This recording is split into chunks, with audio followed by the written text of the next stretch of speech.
afternoon, everyone, and welcome to episode 12 of Wowhead Weekly. This week we've had a massive 3 builds. Titan was cancelled and the 6.0 download began, so we have a ton to talk about. And as ever, I am joined by my co-host, Wowhead site manager and data goddess extraordinaire. It's Perculia. How are you doing this week, Perk? Awesome! I have this cool water bottle. Yeah. You may have noticed that Perk and I are wearing the same stuff. Like, this doesn't happen very often. We do have the same Diablo t-shirt, but we're not both wearing it. But we've got a giveaway going on this week. Which two is giveaways. Two giveaways. So yes, we've got a ton. Man, we have got so many giveaways going on lately. It's crazy. But this specific giveaway is for some physical Blizzard gear. So it is for 10 hoodies and 10 of these awesome water bottles.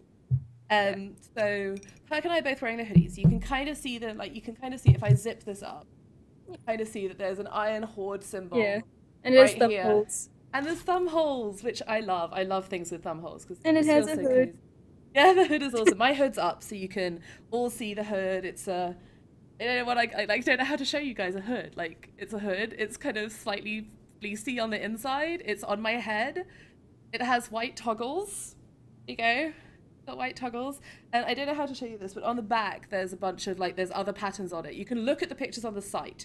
Like, go check out the giveaway post on the site. It's in one of the feature boxes at the top of wowhead.com. I'm obviously going to link it in the post for the show, but the details are all on there. And we're also giving away 10 of these water bottles. Are these actually glass? Yeah, they seem pretty sturdy. Yeah, and I was surprised. Cool pattern on them. Yeah, so. The pattern's awesome. I've got a bit of paper here, so I can try to show you guys. I don't know if you can actually even see this, but the pattern is actually a map of Azeroth. Like, you've got, oh, you can kind of see it there. So you can kind of see it's backwards because it's pushed against the paper, but you can kind of see Northrend at the top there.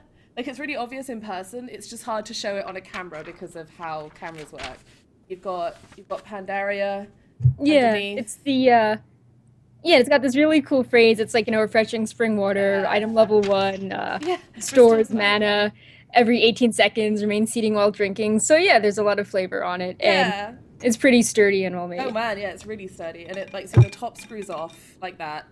And obviously you can see it's a nice wide mouth there for filling it up with water or whatever drink your heart desires. It does say on it that it's recommended for cold drinks. So don't use it for hot drinks. I guess you'd probably burn yourself. Yeah, I don't think that's very smart. This glass isn't renowned for its insulating bad qualities. use of consumables. Yeah, exactly. And then it's got, like, the lid. It's got this sort of flap on the lid, so it clicks it next to the microphone. It clicks shut. So it's relatively secure. Like, I obviously don't have any water in it right now, or I would have tipped it all over myself when I showed you the various other aspects of this water bottle. But yeah, it's got a good lid. It's got a little opening there, and you can see that it's slightly, like, when you're drinking it, it doesn't go all over your chest and all over your awesome hoodie. So win from market. Yeah, I really like the hoodie. I just know the colors just really go with everything. It's, you know, really well made and lined nicely. And the logo on the front is it's a tribute to Warlords, but it's not like in your face, you know, orcs rawr. Like, you could wear this with lots of stuff. You know, it's kind of similar to the hoodie I had last week. It had thumb holes. It was sort of dark gray. It matches some of the same stuff I have. So yeah, after this, I'm gonna go run some errands with this. It's really nice. And actually, like, I live in California these days, and it's like, you don't get much hoodie weather in California, particularly if you're from England, which is a much cooler climate. But this is actually, like, I was worrying about putting this on in my flat in California before the show, but I'm actually not feeling too hot in this. Like, it's nice and light. It's a real nice sort of autumn, fall time of year kind of thing. So you definitely check that out. Check that out on our site. Enter for a chance to win. You can enter through the post. Just use the little app widget that's within the post, which allows you to do things like follow us on Twitter, follow Wowhead on Twitter, obviously, and on Facebook. You can also just literally go to the page and check it out if you don't want to authorize an app to use your Facebook or your Twitter.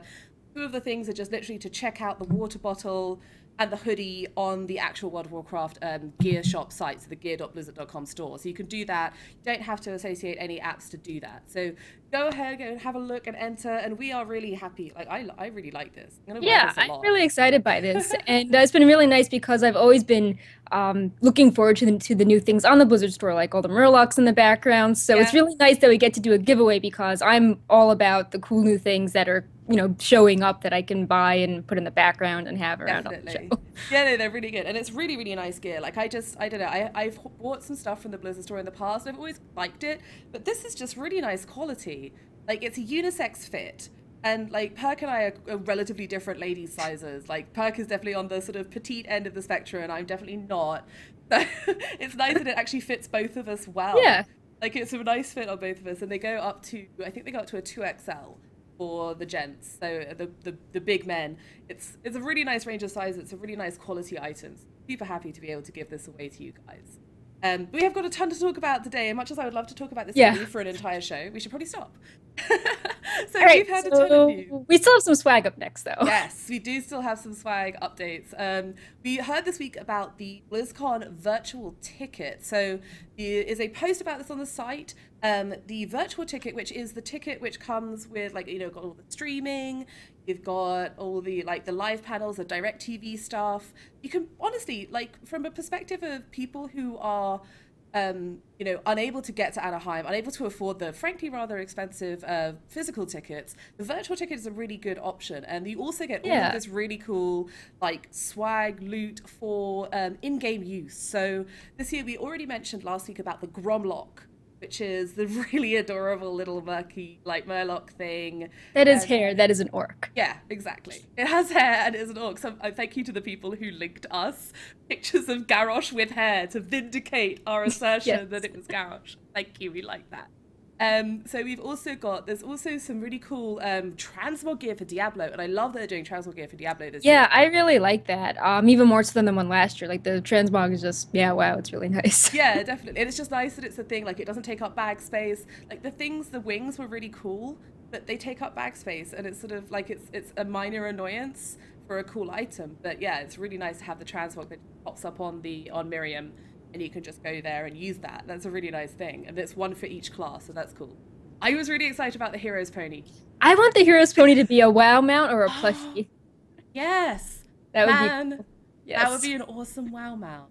It might be a little anti-thematic, I guess. Like, it might look a little weird in WoW. We've got the Hearthsteed in WoW, so why don't we have, win 3 games in Heroes, and then you can get this That is such a good pony. idea. Yeah. That is Blizzard. Yeah, come on. Hear that? Just need to give my net in this build. Just need to give Perk a job, basically. That's what's going on here. So we've got a ton of cool stuff there. There's also StarCraft portraits in there as well. And remember that if you are going to BlizzCon, firstly, don't forget. And secondly, you get all of this stuff. Like, what they did last year was they put codes in a little card in the bag. So you got a little key card with various different codes that allowed you to items. So I think last year it was things like Hearthstone packs, if I remember rightly. Yeah. So for, I think, Hearthstone last year, you got a special card, and then this year you have, like, that's right. back for it. Yeah. That's right, yeah. There's a card back for Hearthstone as well. Forget about that. Yeah, I think the thing I'm most excited about is actually the... Okay. Yeah, I just think it's really cool and well done, and it's so visually different than the reward they just announced for Heroes for using the in-game shop before the maintenance happens. So it looks really distinctive, and I'll be excited to ride that around. Definitely the goat is. The goat is so cute. But yeah, so that's a ton of cool stuff going out for the virtual ticket. The virtual ticket, I believe it costs $40. Obviously, the physical tickets are all sold out now, so that's not really an option. But it's a really good way to watch the show. And you also get VODs for almost, so video on demand. So for almost everything, you can go back and rewatch it. So if you are, you really want to catch up on the news from BlizzCon, but you're in a different time zone to Pacific, which is the time zone it's happening in, which makes it hard to do, the virtual ticket is a nice way to actually watch that stuff back. And yeah, I really like using the videos on demand when I'm trying to polish the news articles the day after. Oh my god! Being able to just replay that and stop at the really important moments and make sure I've got all the details. Yeah, it's so good for that. It's so vital, like, just to be able to hear them say the things over and over to make sure that you understood it correctly. Because it's easy to get caught up in the excitement and kind of miss key things sometimes. But yeah, so. Really cool virtual items there. The other thing we wanted to talk about this week is a little bit different for us. Like, we are obviously a World of Warcraft focused show, but there was some really huge news that came out this week from sort of Blizzard Entertainment as a whole. And obviously, as you can hear, both Perk and I talking about Heroes and Diablo and Hearthstone. We play a lot of Blizzard games. So we were really both surprised to hear the news that Titan had been cancelled. Now, We are going to talk about this. So, Perk, what was your initial sort of knee-jerk reaction to this? I was like, oh, like I guess WoW's going to be going on and on forever then. Yeah. No, Blizzard killed their MMO threat. Yeah, exactly. So, were you And like yeah, happy, sad, not fussed? I mean, I had never paid super attention to Titan. Like, it was a new Blizzard game, and I was curious to see what they would, do and have really creative ideas. Mm. But I didn't feel particularly attached to it because I didn't really, see anything with it. Maybe if I had played a demo, I would have felt really strongly about it. But Yeah. it was, this sort of, game in progress that seemed really murky, and it, just sort of went away. And I'm like, oh, well, I guess the existing games will go on, or there'll be a new type of, genre that they'll work on. Yeah, exactly. And that kind of sort of that pretty much hits level with my reaction as well. Like I paid a little bit more attention to it. Like working for other sites, they would want me to cover it for them.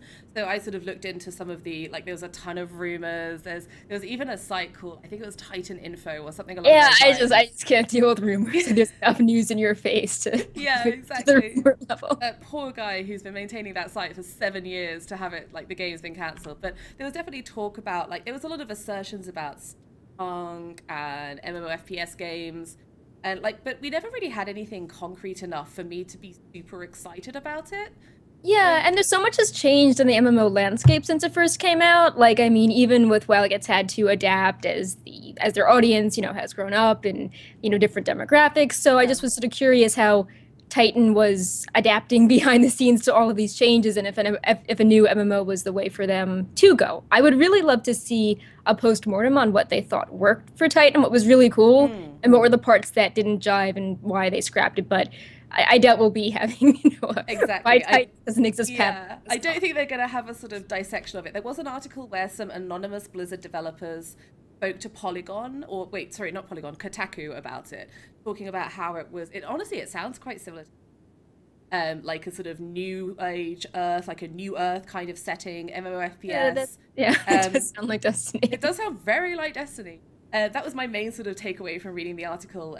But yeah, it was kind of interesting to hear about that. But I definitely don't think that they're going to be talking in any great detail about what was good and bad about Titan, why exactly they chose to scrap it any more than that initial Polygon article.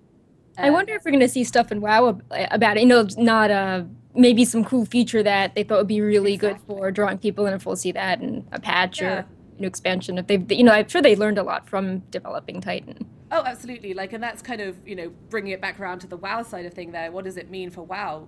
I mean, there's going to be tech that they've dreamt up, or there's going to be stuff that they've thought about that's gone into Titan initially and then been canned that I don't doubt will be applied to WoW at a later point. Like, who knows if they've got some new technology? Who knows if we're seeing it already? Like, ideas like the immediate instances that they're using for places like Ashran, where you have the non-loading screen instant stuff. Who knows if that came actually out of Titan development? It's Yeah. possible.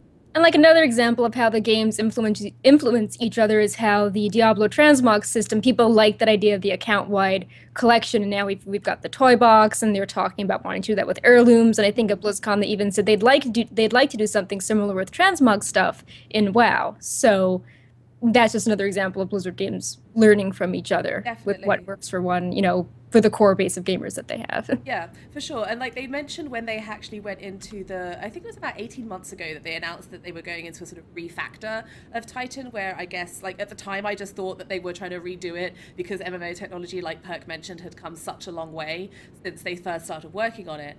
But it seems like they were actually trying to figure out whether that was the game they wanted to make, to sort of paraphrase Mike Morhaime in the original Polygon article. And that Yeah. means that like so Blizzard suddenly has a ton of spare MMO developers.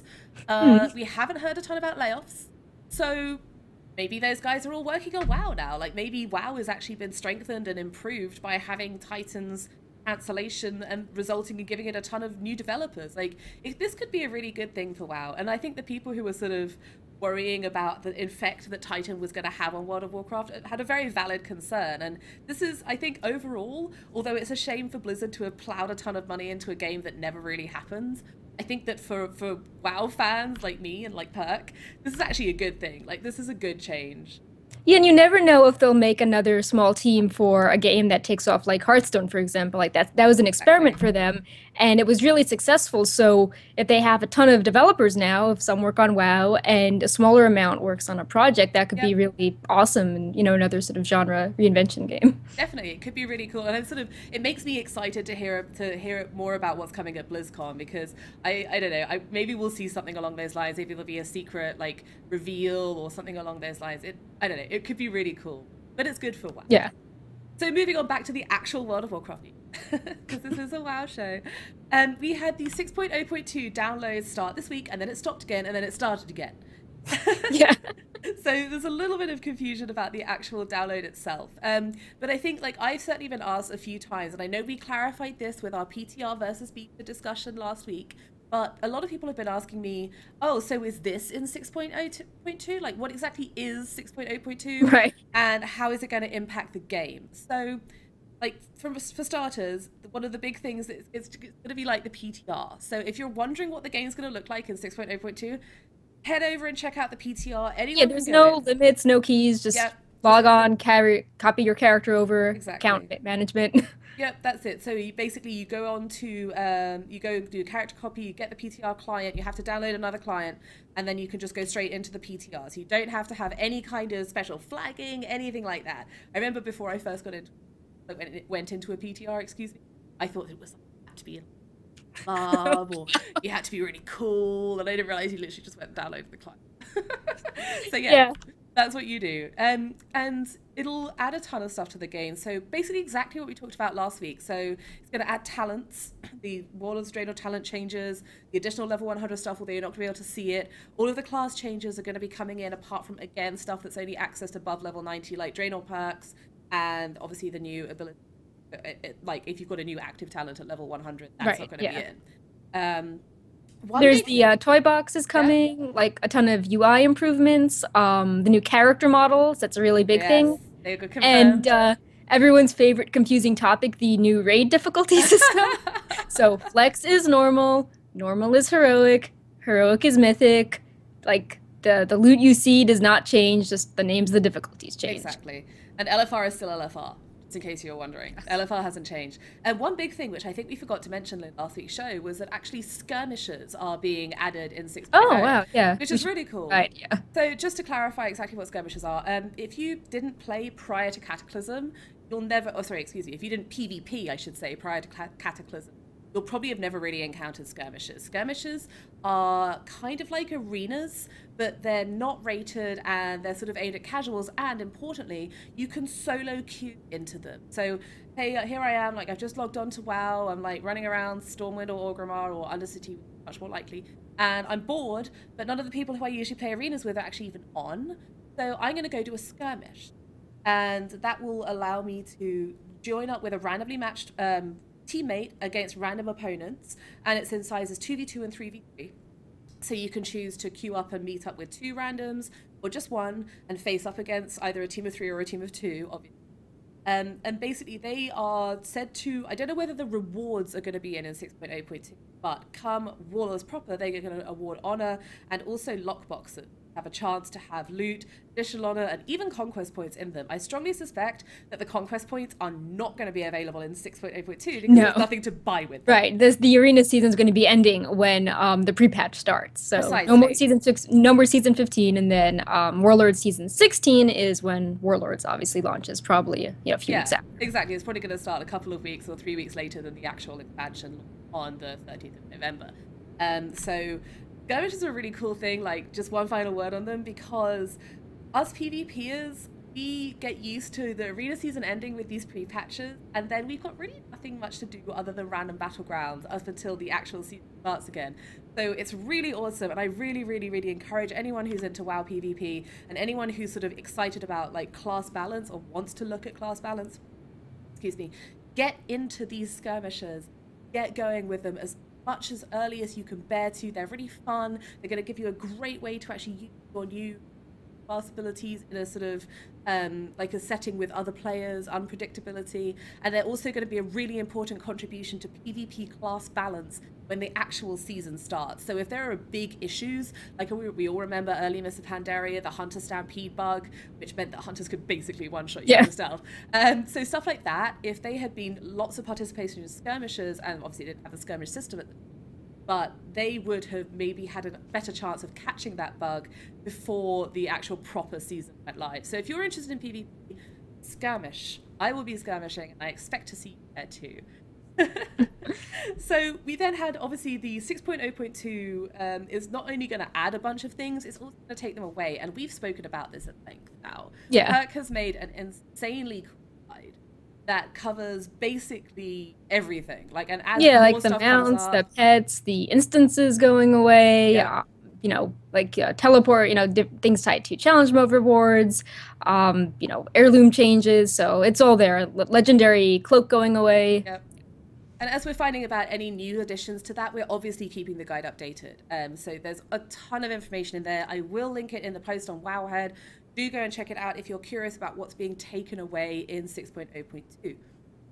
So the build started and then stopped and then started again. Now, Zahai mentioned that this was related to a download size issue, and there was a lot of discussion about the new file system and what exactly it means for World of Warcraft.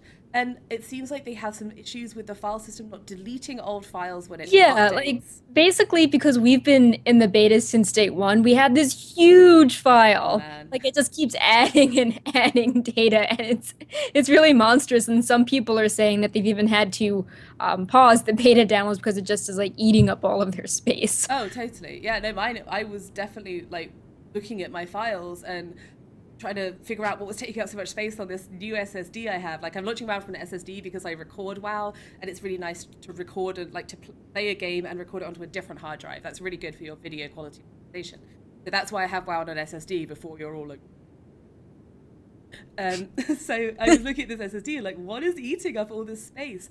And my WoW beta install was, I think it's now at over 50 gigabytes. Yeah, and I think when one of our friends first brought it up, mine was at 52, so I don't even buy like 60 at this point. Yeah, exactly. So that's sort of an unexpected issue with this new file system. Definitely, and like Thorbrix, who is one of the QA guys, posted about it on the forums, and it doesn't look like they have a fix in place for it just yet, but obviously, if you've been in the beta for a long time, you can get away with like reinstalling. Obviously, Perk and I have a lot of data in there, so we're not super keen on doing that. But if you're just playing the game, then you can always reinstall it. And obviously keep your interface screenshots, WTF folder, so that your settings are maintained. But yeah, it is pretty big. And hopefully, like, I will certainly be reinstalling for Warlords of Draenor launch. Like, I'll keep all of that stuff. So I don't want, like, 60 gigabyte WoW install, and I don't want to have to reinstall after launch. Definitely bear that in mind if you've been lucky enough to. So yeah, speaking of the beta and getting into it, oh man, it's almost like we planned this, right? Yeah, like we have notes. It's like we have notes or something, crazy times. So we have our Wowhead beta key giveaway going on as ever. This week, obviously, we've been asking you to do different achievements every week to enter into the contest, and this week we are asking you to do some drinking achievements because got some water bottles to give away, and we felt like that made sense. So what are we asking people to do exactly? What are the achievements which we're going for? I still have to set it up because I'm putting up with the beta build coming soon, but there's, like Drown Your Sorrows, drink, Cataclysm ones. There's something called bottle service where you have to get, people throwing bottles at you in Brawlers Guild. There's a few general, hey, drink, 10 drinks and you get an achievement to pop up. So we just a few general ones. They're not too hard. We're not going to make you do like drink everything in the game. We're not going to make you do the Brew of the Month Club or anything like that. Don't worry, it's fine. But yeah, the bottle service one, you just have to buy an item from an NPC and throw it at somebody. Then you're done. Yeah. So it's any one of those achievements as ever. We're not going to ask you to double up and drink every single drink in the game. Yay, some drinking achievements. So part of what we do every week, as you know, is talk about all the insane stuff that Perk has been doing on Wowhead. You've been really busy with Garrison databases this week, right? A ton of updates going on. So we spoke about the buildings last time, and what have you been doing this time? There's more and more stuff, right? Yeah, so basically, we decided to give the other garrison parts a makeover, like we did for buildings. So we've got updates to the follower abilities, and also missions. And they look really nice, and they have a ton more data in them. And I am super happy with the works Yeah, that they've done. they look amazing. So if I want to go onto Wowhead and find out more about my followers, how do I actually go about doing that? How do I actually get to see all this cool stuff that you're doing with followers? Okay, so you can either search the name of a follower, and then it comes up in search results under a followers tab, or you can go to database. Well, make sure that you're on wad.wowhead.com, so the Garrison menu shows up. And then you're going to go to database, and then from that menu, you're going to see garrisons.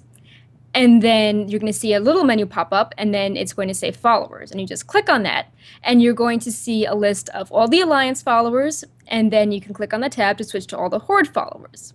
And a lot of what we were doing this past week was making it clearer what like followers are for the Alliance and Horde, what abilities they have, because Blizzard's data is not super precise. They use the same sort of data page for both an Alliance and Horde followers, even if they're different. So we've essentially tried to fake it so it looks like Alliance and Horde followers are their own separate pages. So we now show the sources they have, if it's from like an achievement, what abilities they have. We even have their 3D model, which is super cool because they all have these really neat weapons. We also have their in-game garrison portraits, so you can get a little preview. Be like, oh, that's the one I saw in game. Oh, look, I'll just visual recognition. So all that is from go to the garrisons menu, or you can go to wad.wowhead.com/followers. There's a ton of information there. There's been a ton of work on the abilities and how they tie in with the missions as well, hasn't there? You've been working on that part is super cool. So, same story. Go to /missions. You go to database, garrisons, and then the menu drop down for the abilities or the missions. It's super straightforward. Missions got a ton of updates, which was super awesome. We showed a lot more information, like what type of sort of what the weakness is of the mission, like what sort of like environment abilities or racial abilities like the mission is weak towards. We show if the mission is exhausting, which means that if you put a follower on it, it can't do anything after the mission because it's resting, because it's super hard. We show the base chance for mission to succeed, which is useful if your followers aren't very strong, but you're like, oh, this mission already, like there's not a low chance I'm going to fail this. And, pictures as usual. And a really cool thing that shows the good interplay between missions and the follower abilities is if you're on like a specific mission page, you go to /missions and you're like, oh, this is cool. I'll click on it to learn more. You'll see that it lists all the enemies and what sort of threats those enemies have. And if you click on the name of that threat, it brings up a whole list of all follower abilities that do really well against that threat. So you can be like, oh, like what is going to counteract this, deadly ability? And you click on it and you're like, oh, there's 10 possible abilities my followers can have. I must have one of these somewhere. So it's a really good way to plot things out. If you're not sure like what followers you want to get, what you want to level up, you can sort of preview that using the database. Yeah, it's a really cool system, and you just go into the page for the mission, and below each mission enemy portrait there are their abilities. If you're in like a raid mission where there's loads of different ones, and it's just right there. You just click on that ability link, and that shows you everything that you can get for your followers to counteract it. And it's a really, really handy tool. Like, this is going to get a ton of use in WoW, and it's just going to make it so much easier for people who are like just taking it easy with the garrisons and don't want to get super like into looking at it in the game. It's just going to make it so easy for people to see exactly what they need to do. One more important thing too is currently, if you're in game, if you build a barracks or an inn, you'll see as you're building the, you're constructing the buildings, it will be like, oh, at level 1, you unlock patrol missions, or oh, at level 3, you have treasure missions. But your like actual missions UI doesn't tell you these different types of missions. So you're like, like, what am I completing? Is this a patrol mission? Like, how do I know what's what? But we've been able to show that data on the site. So going back to that, go to the garrisons menu, go to missions. If you go to missions, another menu pops up, a drop-down menu, and it's like, oh, well, these are the ones that are combat missions or patrol missions. And you can click on that word to see all the missions that are specifically that type. So you can be like, oh, there's actually, 10 patrol missions.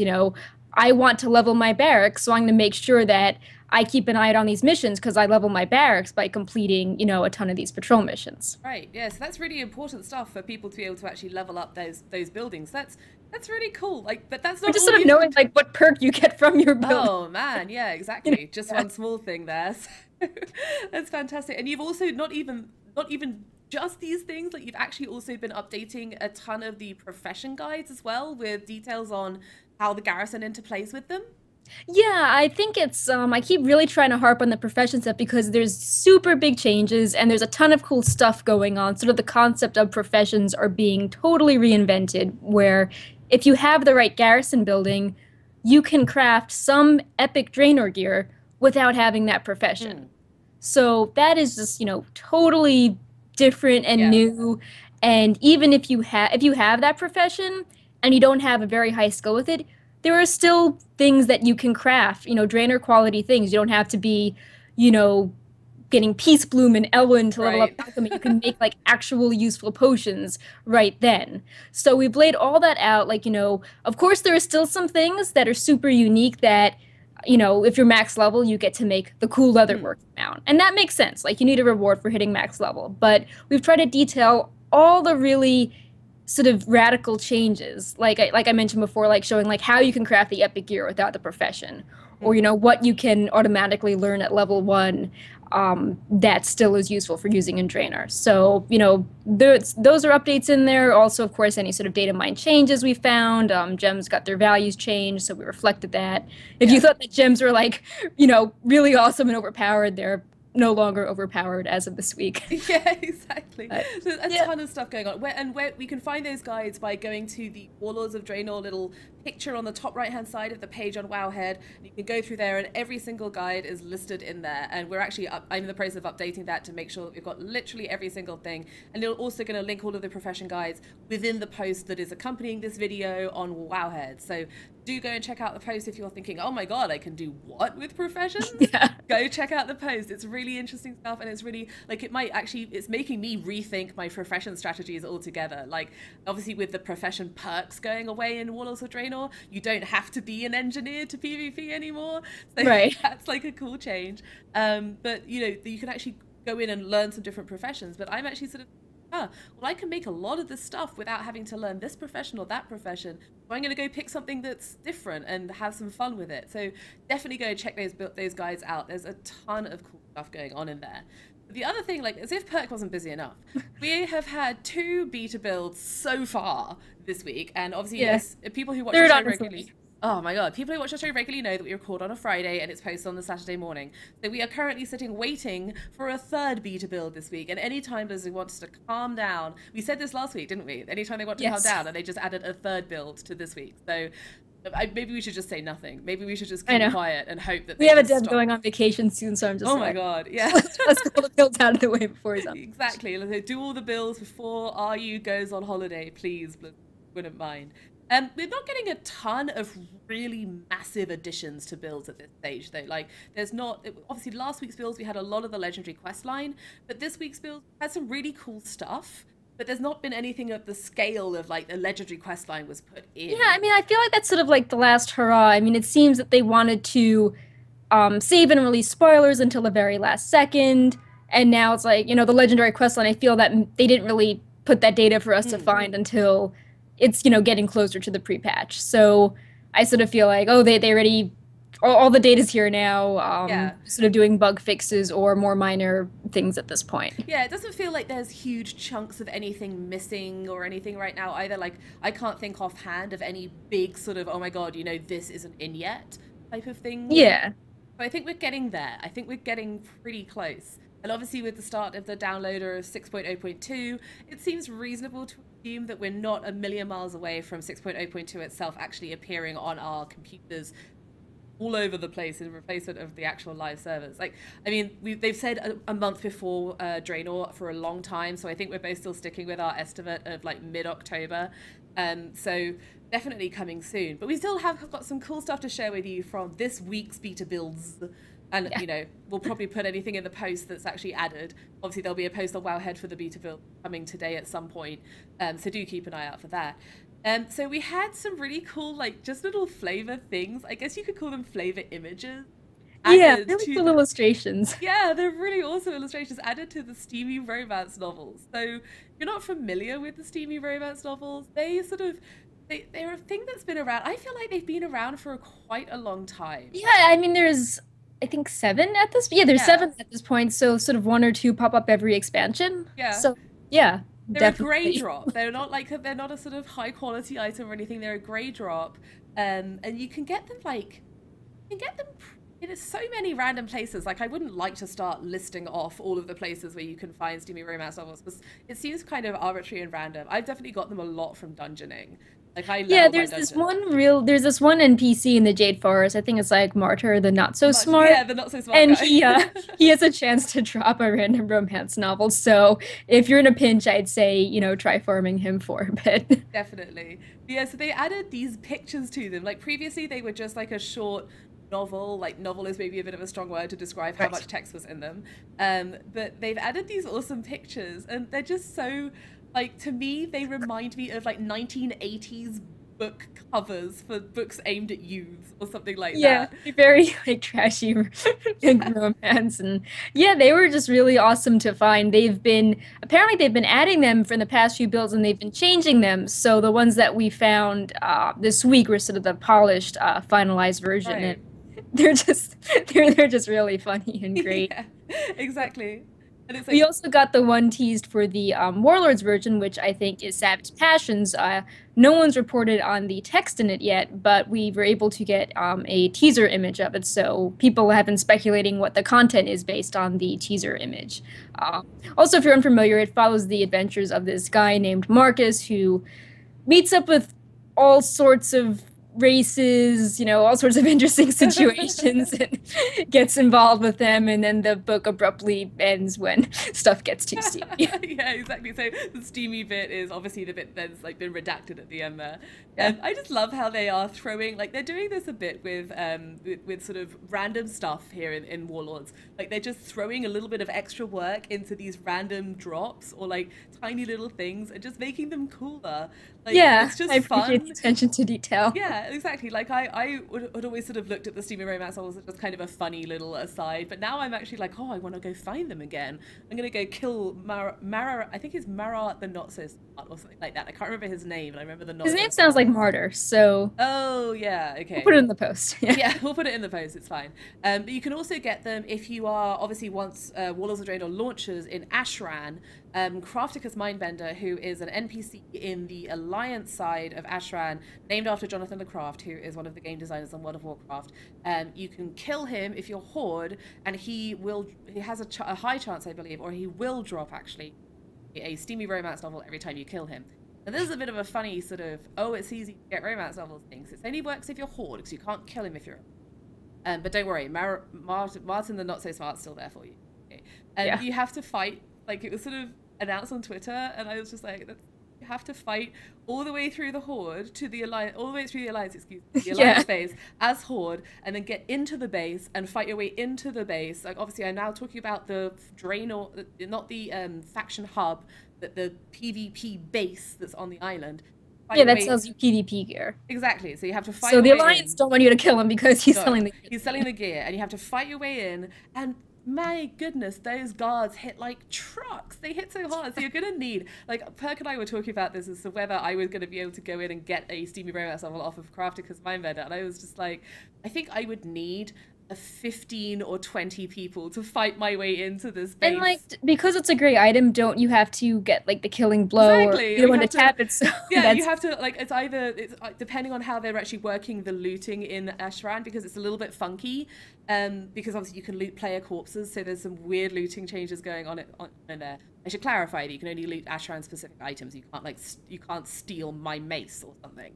But you can loot player corpses. But yeah, you have to, because it's a grey item. It's not like when you kill the rares in Krasarang, where like you can get those items, like you can pick up the honor points as long as you were in the group that killed them. It's like you have to actually get the kill, like make sure it was tagged on you, and be the first person there to pick it up Yeah, as well. so that's kind of difficult. I mean, it's a nice flavor addition though that For sure. that the guy who came up with the romance novels drops them in game. But Definitely. don't expect like, oh, just steamroll Ashran and get all Yeah, my. I'm just gonna go farm some romance novels from the Crafticus. You're gonna be much better off in the Jade Forest, basically, put it that way. Yeah. We've had some updates to garrisons in the recent beta builds as well, haven't we? So Khadgar's Servant, like we talked last week about Khadgar's Servant and how he's moved house from Shatrath, and He's still really annoying right now.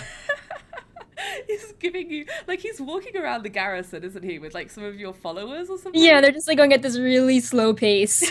So he's I love roped them into a tour, and they don't really know what's going on. But that's just pretty funny. It's kind of like people arriving in Shatrath and he's just like, oh, look at the beautiful spires. I love him. He's just like, in my head, he's just like this really happy, chilled out little elemental who just wanders around slowly, handing stuff out. Yeah. But they've also increased made some changes to increase numbers of work orders. Was this was a tooltip thing previously, that it was in an earlier build, or? I mean, yes and no. I think it was at the end of last week, but no one knew if they were buggy because, garrisons are changing so much, but now it looks pretty finalized that, if you're level 1 garrison, you will have seven work orders, not one that can be done at once. So, yeah, I mean, they've really increased productivity. Most buildings are like 7 and then 14 at level 2 and then 20 or 21 at level 3. Right. So it's sort of like the rhythm of how you craft things and feed it to your garrison and the professions. It feels a lot smoother now. Yeah, for sure. And obviously you can check all of this information out in the professions guide that we mentioned earlier in the show and is going to be linked in the post on Wowhead. You want to see more details about all of that. And there was also a really interesting item for sale that was an XP potion, wasn't there? What gives you a boost to XP? Yeah, so there's this vendor who was selling interesting things tied to defeating a garrison mission, but then he also had this elixir that increases your experience gains by 20%. And, of course, when people saw this, they ran to ask the devs, hey, is this a beta item? Like, what's the deal? This sounds awesome. And they were told that, yes, it's happening on live. It costs garrison resources, and they're going to make the cost higher. So, you have to determine whether you want to buy this or, build garrison stuff. And it also goes away when you die. Right. So, you have to be careful using it. Apparently, there's an interesting bug where you can stack them and the percentage stacks. So WoW users have been really good leaving comments on that. Yeah. But when it goes live, it's just going to be the 20% gain. It's going to cost a significant amount of resources, so use it wisely, and it will work for Draenor content leveling up. Yeah, which is pretty cool, actually. That's a nice addition, and like it doesn't hurt to have any kind of XP boost. Like anyone who's crying foul over this, there's plenty of leveling to be done. Don't worry. And the last thing we found that was really cool, which our hunter guide writer Adam Bendak linked to on Twitter, was that there are some new types of pet tameable for hunters, which are Terraclaw. Yeah, they're in the carrion bird family. A lot of people have been asking. So it's an existing pet family. They've just added right. So they're adding the additional species to it. So they are air based and also ground based. So there's two different ones. And he linked some really pretty pictures again. Yeah. Put them in the post below so you can see them. They're really, really cool looking, and they kind of look like Anzu, like the. Yeah, I think it's like the Anzu Collector's Edition model is similar to these. So yeah, they're super pretty. People are really excited to tame them. Definitely, I think they look awesome. I love the birds. Like on my hunter, I have so many birds. It's kind of silly. It's poor tactics, but honestly, I just love them. So the last thing I wanted to talk about this week was a thing which I think is really relevant to people who are worried about flying. Perk has put together an amazing guide. Like the amount of, if I had $1 for every time I said Perk has put together an amazing guide, but yeah, she's put together yet another amazing guide, which is kind of a travel guide for Draenor. So obviously, as we know, they've talked on multiple occasions about how Draenor is going to launch with no flying in patch 6.0. Don't know yet exactly what the fate of flying in future patches is going to be. My personal belief is that they are going to be adding it in. Yeah, like 6.1 whenever there's a new no flying zone added. Exactly, yeah. So I don't think that we're going to be without flying forever, but definitely for 6.0, this guide covers all of the ways to get around that are neither flight paths nor just walking, nor actually obviously being able to fly. So we've got teleports and other methods of transportation. So you started off with challenge modes, didn't you, because of the spells? Yeah, so basically, if you hit gold in a Warlords of Draenor challenge mode, you unlock a teleport spell to that instance. Hmm. And I think a lot of people don't actually know where the instances are yet. I'm going to be writing a guide to that. But, I made this map and I'm like, oh, there's actually 3 challenge mode ports, 2 different places in Gorgron, and there's like Hmm. nothing in Nagrand for this. But yeah, obviously at launch, you won't have challenge mode gold, but it's something to work towards as the expansion progresses and, you learn the dungeons better. There's a ton of Garrison stuff, though. That Oh is yeah. the big thing. Like, if you have a mage tower, you can um, you can collect these ogre stones, Hmm. and then you can visit one of the stones. There's one in each zone, and then you can open this waygate, and that means that when you go back to your garrison, there's a permanent portal to go to that zone. Now, you can only have 1 at level 1, 2 at level 2, and 3 at level 3, so you have to, pick and choose. Yeah. So, hopefully the map I put together will help people be like, oh, well, there's a ton of I can get to Shadowmoon pretty quickly with all these, dots on the map, but Nagrand has nothing else, so I'm gonna really prioritize getting Nagrand, for example. Definitely. And it's definitely worth like sort of considering how easy places are to get to from where you're putting your hearth. And another thing that Perk mentions in her guide is the Garrison Hearthstone, which is a really nice thing to just remember, is that you can have your normal Hearthstone as well as this Garrison Hearthstone, which I think it still has a 30-minute cooldown, like the normal Yeah, it's Hearthstone. 20 or 30. It 20 or doesn't show 30. down with your main one though, so it's really Exactly. nice. So using the Garrison Hearthstone doesn't put your main one on cooldown, and like it's just a really nice additional way to travel. So definitely bear that in mind. Like maybe you don't want the Mage Tower portal to a zone in which your garrison is. Like Right. think that through where you're picking them. And there's also like obviously mage portals themselves. They're getting the portals for the 2 faction hubs, right? Yeah, and it's also important to mention that when you're in the faction hub, Blizzard has added portals back to Azeroth capital cities. So people are like, how do I get back to Azeroth? Like, I don't want to set my Hearthstone in Yeah. Stormwind. So it's like you just go to Ashran. You can even get to Ashran via Mage Portal or via your level 3 Garrison. There's a portal there, Right. and then you can get to like Stormwind or Argamar, Undercity, just like the 6 major cities that way. So it's Exactly. pretty fluid. Yeah, and you can also fly there. Like one of the earliest quests you're going to pick up in your garrison is the actual just go to Ashran. It's called Ashran Appearance, I believe. Yeah. And then that'll actually, once you're there, once it sends you to Ashran, it'll give you 1 free flight to Ashran. Once you're in Ashran, pick up the flight point, and the flight point is direct from your garrison. So obviously when you've got the level 3 garrison, you get the portal there, but a quicker way to get there, like if you're trying to get back to the old world from Draenor, a nice way to do it could just be use your Garrison Hearthstone, jump on a flight path over to Ashran and just jump in one of those portals.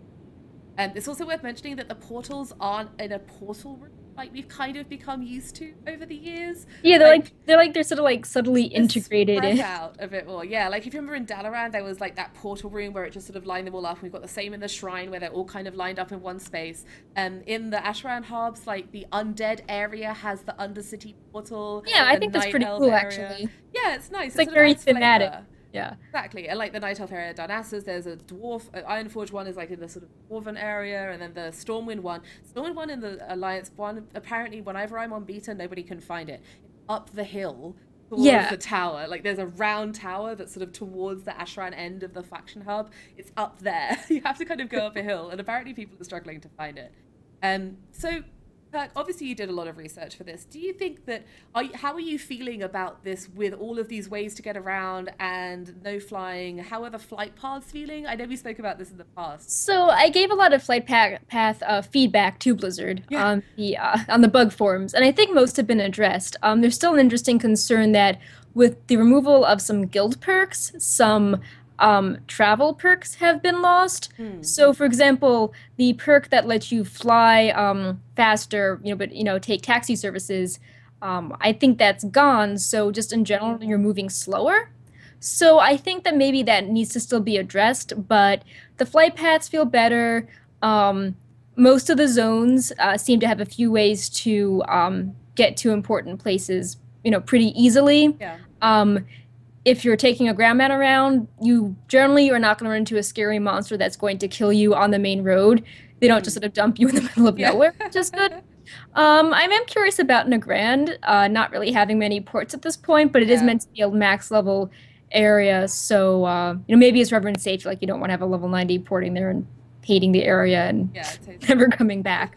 But yeah, I was actually surprised to see there were so many things. There's also portals to Bladespire and Karabor. If you have revered with the faction for those zones, you can get this item that lets you port to their respective one. And I'm like, oh, those are sort of in polar ends of Draenor, so it's nice that there's a port there. Yeah, definitely. That is really nice, and I think it's cool as well to just have different ways to get around. It's really, really good that there's this guide that puts them all into one place, because it's really possible that people just don't know about the different ways that you can get places. To me, it seems like there's sort of, I mean, I've been looking at it as well from the perspective of someone who levels like I do, which is very much that I don't really quest that much. And as a result of that, a lot of my concern is centered around the fact that several flight points, have been kind of locked behind quest content and phasing within zones. Yeah, I mean, that's been a lot of my bug reports. Like, Yeah.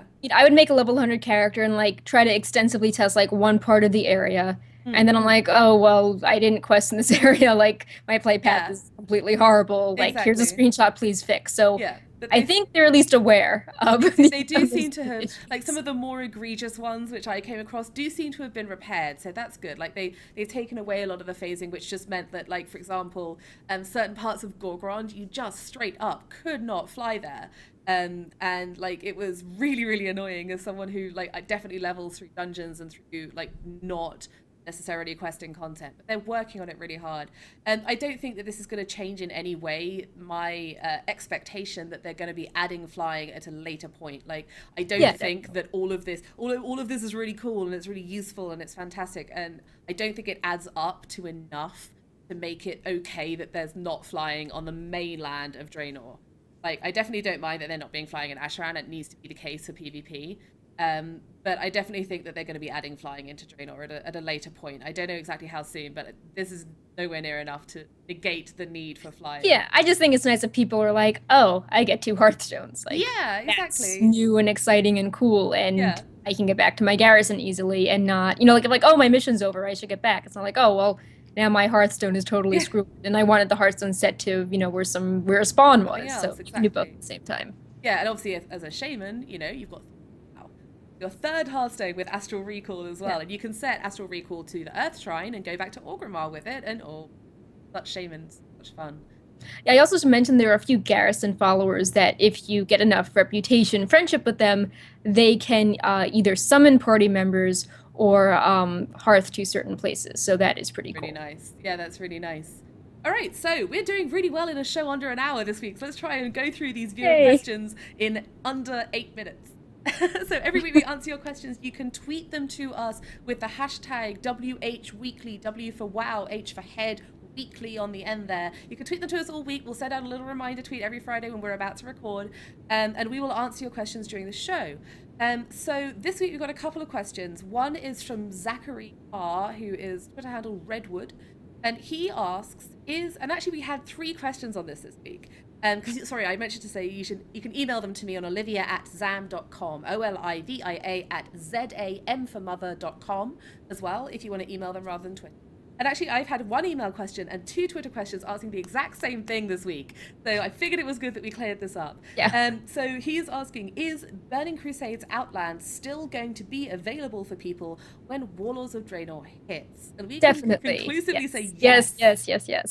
And the portals are slightly moved. Yeah. You're still in, Stormwind and Orgrimmar, but you click on the portal and it just puts you in Hellfire Peninsula. Exactly. So yeah, people are like, oh, the Blasted Land portal has changed. It's like, nope, it's still taking you there. It's like taking you like 5 feet, it takes you further through, into the portal. Yeah, it's actually a really nice change, honestly, because previously you had to loading screen your way down to Blasted Lands and then loading screen your way through the portal. So it's just taken out a loading screen, which is really nice, actually. And if you're wondering how to, this is something that I actually discovered just yesterday, I think. If you're wondering how you can get to Blasted Lands itself, they've actually added another portal in Orgrimmar to the Shattered Landing. So obviously, if you, particularly for Horde, it's a real pig sometimes to get easily, unless you're a mage, to the southern part of Eastern Kingdom. So it's really nice to just have that extra portal in there. So they put that back in, so there's still a way to get to the like just the this side, so to speak. The and even Alliance, like portal. Having to run through the Garrison area for low level is kind of scary. Yeah, So exactly. I'm glad they still have a blasted lands portal for low Precisely. levels. They look very similar. That's one thing I'd add. They look exactly the same. So be careful to click the right one. Yeah. Because otherwise you just got trolled by Blizzard. So, but definitely, it's all still there. It's all still the other side of the dark portal. It's just a different dark portal. I don't know how that works thematically. Timelines, maybe, yes. Something, caverns of time. You know, I'm sure it'll end up in there somewhere. But yes, absolutely it is. And the second question is from Spirix. Twitter handle is also Spirix, who asks, what should I get done before WOD in order to be ready for hardcore leveling and raiding come launch? So we've spoken in a ton of detail in the past about all of our 6.0 change guides and, you know, all of the sort of stuff that's happening in 6.0 and the remove stuff that you need to get done before then, your challenge modes, etc., etc. This question isn't about this. This is about what you should be doing to prepare for Warlords of Draenor. So obviously one really big thing is to get into the beta if you're able to. Do as much as you can on those to really understand how the class changes are going to affect you in content. Like, definitely do Siege of Orgrimmar in 6.0 to understand like how the difficulty is changing in Mythic and how your you know, try Proving Grounds on like the PTR. Oh, yeah. Try them afterwards and just to get familiar if there's like something changed for your rotation. Try them on live. Yeah, I mean, it's interesting to note that as far as raiding goes, raiding will not be available right at Warlords launch, and it'll be really staggered. So High Mall and Blackrock Foundry are not going to be one after the other. So I would just say, you know, get really good at your class. You know, sort of start thinking, you know, gear routes. Start thinking about, you know, how Draenor perks affect your main class spells. You know, try to get as much beta class coverage as possible. Valor points are going away, so you can't really, you know, stockpile anything that.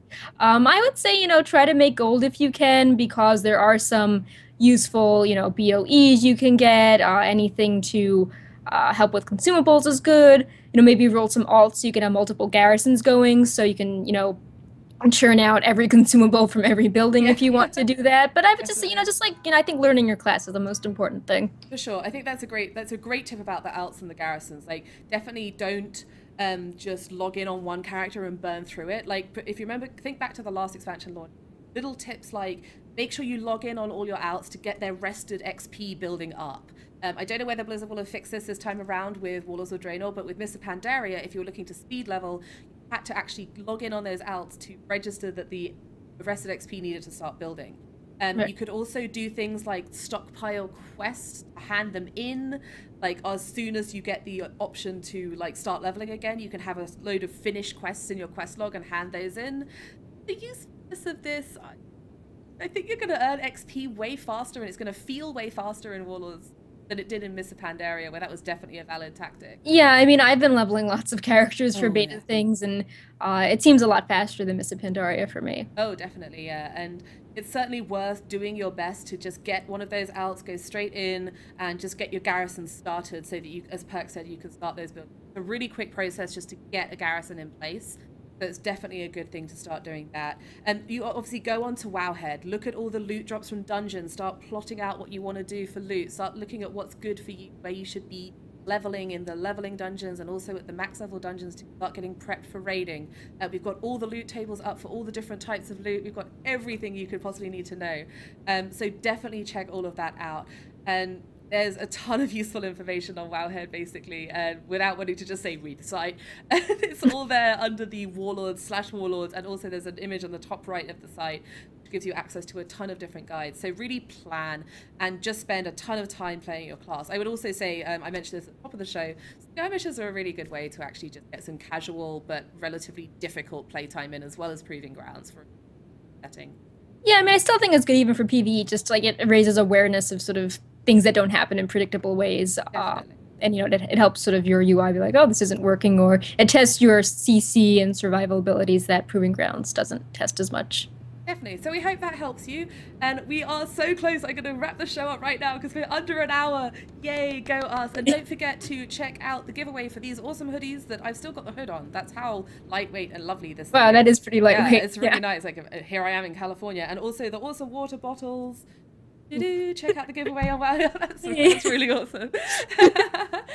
You can follow me on Olivia D. Grace. It's right down there. I always do this wrong. And you can follow Perk on Perculia. It's above her screen. And you can follow on Wowhead on @Wowhead. And you can visit the site to find out all about everything we've spoken about in the show, everything to do with 6.0 live news, everything about Warlords of Draenor. It's all there on wowhead.com. Thank you so much for watching. We're still under an hour and I'm really pleased with myself. We'll see you next week. Bye-bye.